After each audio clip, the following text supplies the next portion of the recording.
At 2 in the morning, a train pulls into Times Square Station. The platform is half empty. The fluorescent lights buzz overhead, and within 90 seconds, the doors close and the train disappears into the tunnel. 6 hours later, the same line is running again at full tilt, packed with commuters. The New York City subway never actually stops. It never closes, never powers down, never sends its trains home for the night. And when you start to think about what it actually takes to keep a system that massive alive around the clock, the question becomes genuinely hard to answer. How do you maintain a railroad that never stops running? Most people assume it's mostly a scheduling problem. Run fewer trains at night, keep the lights on, and call it a round-the-clock operation. That's the surface answer, and it's not wrong, but it misses the actual engineering underneath. The New York City subway is one of the only major metro systems in the world that operates 24 hours a day, 7 days a week, every single day of the year. London closes. Tokyo closes. Paris closes. New York does not. That single fact, no closure, creates a cascade of constraints that shapes nearly every decision the system's engineers and operators have to make. Here's the rule that drives everything. Maintenance requires access, and access requires downtime.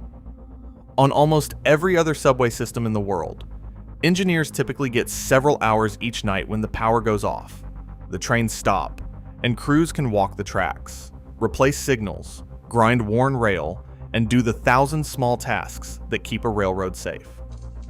New York does not get that window. So the entire maintenance philosophy has to be rebuilt around a moving target. The system runs on roughly 245 route miles of track, and the infrastructure underneath those tracks, the third rail that delivers hundreds of volts of direct current to the trains, the signal systems, the switches, the drainage pumps, all of it has to be serviced while the system is still technically in operation. The way they do it is through a concept called track time. Overnight, when train frequency drops significantly on most lines, crews are given access to short segments of track between service windows. They often have only brief periods, sometimes just minutes, before the next train is scheduled. That is enough time to replace a signal relay, clear debris from a drain, or inspect a stretch of third rail. But it is not enough time to do anything major. But here's what most people don't realize: that constraint is actually why the subway's infrastructure ages the way it does.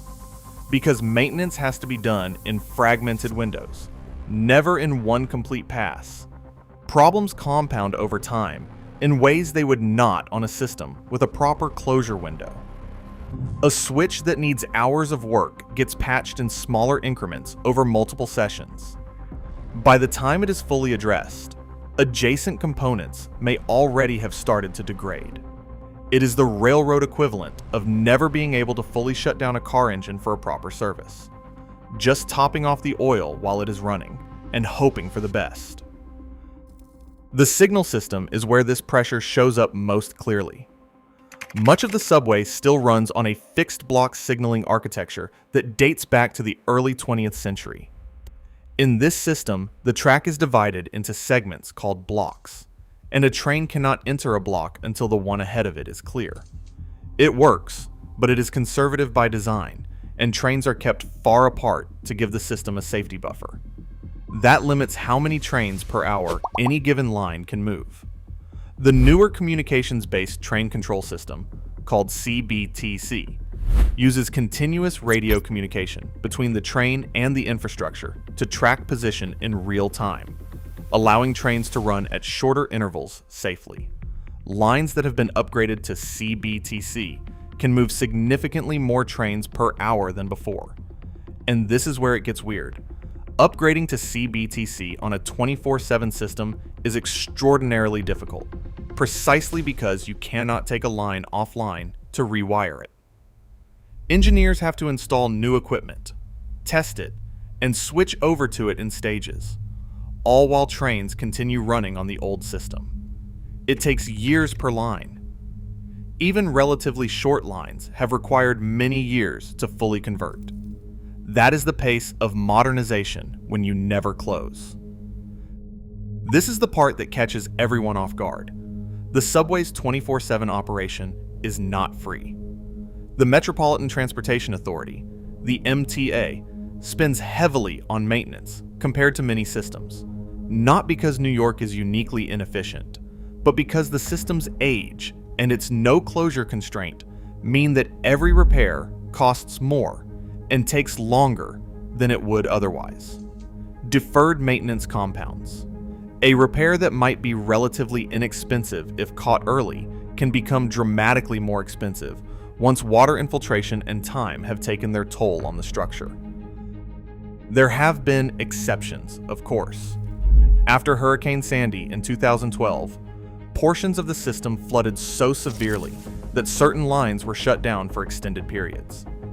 In 2019, the MTA planned a major shutdown of the L train tunnel for repairs, but ultimately replaced that plan with a different approach that minimized full closure.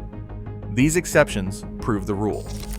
The system is built around the assumption of continuous operation, and deviating from that assumption requires extraordinary justification.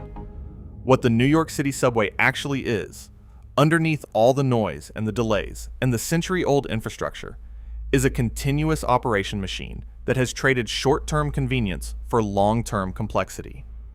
It is always available, and that availability has a real engineering cost, paid out in fragmented maintenance windows, slower modernization cycles, and a capital budget that never quite catches up with the system's needs. The trains keep moving because an enormous amount of invisible work happens in the margins.